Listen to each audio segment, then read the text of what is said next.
जय जिजाऊ जय शिवराय. मित्रांनो, आज 6 डिसेंबर खऱ्या अर्थाने भारतासाठी नव्हे तर या जगासाठीही हा खूप दुःखाचा दिवस आहे.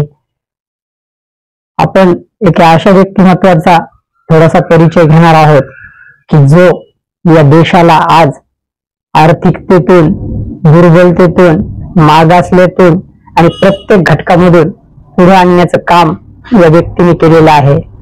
अशा व्यक्तीला भारतरत्नच नव्हे तर विश्वरत्न डॉक्टर बाबासाहेब आंबेडकर ह्या नावाने जास्त संबोधलं जातं. आज आपण त्यांचा जर विषय करायचा असेल तर हे आहे भारताचं संविधान.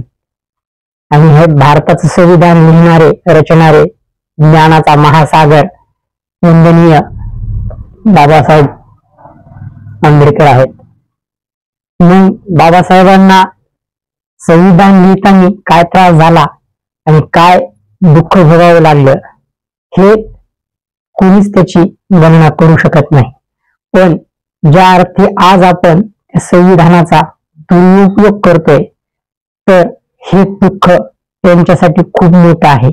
कारण की विश्वरत्न डॉक्टर बाबासाहेब आंबेडकर म्हणतात, शिका, संघर्ष करा आणि संघटित व्हा, जेणेकरून परिवर्तनाची एक लाट तुमच्या आयुष्यात येईल आणि तुमचं जीवन सुख समृद्धीने, भरभराटीने भरून जाईल. पण आज आपण खरंच त्यांनी दिलेला उपदेश अंगी घेतो का, हा सर्वात मोठा प्रश्न आहे. भारताचं संविधान तर आहे, पण आज ते संविधान अनेकदा मोडताना, त्याचा गैरवापर करताना आपण पाहतो. मग त्या महामानवाला आपण फक्त जयंती आणि पुण्यतिथीच्या वेळेसच भावपूर्ण श्रद्धांजली देतो एवढंच नाही, तर फक्त त्या संविधानाचा आपण चुकीचा मार्गाने वापर करत आहोत. ही त्यांची विटंबना नाही का? ह्या त्यांना वेदना नाहीत का? म्हणजे त्यांनी जिवंत असतानाही ते संविधान तयार करण्यासाठी वेदना घेतल्या, दुःख घेतलं, परिश्रम केलं, पण आज ते फक्त चुकीच्या मार्गाने वापरतात म्हणून त्या महामानवाला आज अतोनात यातना होत असतील का? हा छोटासा प्रश्न माझ्या मनामध्ये आहे.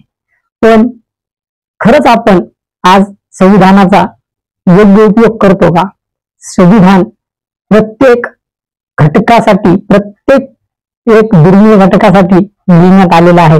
प्रत्येक मागास समाज असेल किंवा कुठलीही घटना असेल तर ते आज आपली भारताची राज्यघटना जी चालते ती संविधानाच्या आधारावर चालते. मित्रांनो, मग अशा संविधानाचा जर आज आपण अनादर करतोय चुकीच्या पद्धतीने, कोणताच कर्मचारी, आज सरकारी कर्मचारी असू द्या किंवा इतर सामान्य असू द्या, सामान्य माणूस त्या सरकारी कर्मचाऱ्याला मॅनेज करून तो कायदा बदलायला लावतो. संविधानातल्या त्रुट्या बाजूला काढतात, मोडल्या जातात. चुकीच्या पद्धतीने जी लोकशाही वंदनीय डॉक्टर बाबासाहेब आंबेडकरांना आणायची होती भारतामध्ये, ती लोकशाही खऱ्या अर्थाने आलीच नाही. फक्त लोकशाहीच्या नावाखाली दुसरेच आपली आपली पोळी भासतायत. ही खूप वाईट परिस्थिती आहे.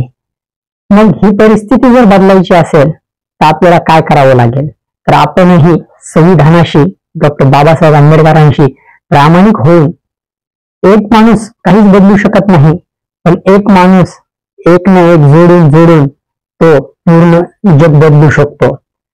त्यामुळं आज असा संकल्प करा, आज खऱ्या अर्थाने डॉक्टर बाबासाहेब आंबेडकरांना जी भावपूर्ण श्रद्धांजली द्यायची आहे, ती भावपूर्ण श्रद्धांजली म्हणजे संविधानाचा कधीच दुरुपयोग करणार नाही आणि माझ्या निदर्शनास आल्यास त्याला करूही देणार नाही, हा पण घेऊया आणि खऱ्या अर्थाने डॉक्टर बाबासाहेब आंबेडकरांना आपण भावपूर्ण श्रद्धांजली वाहूया.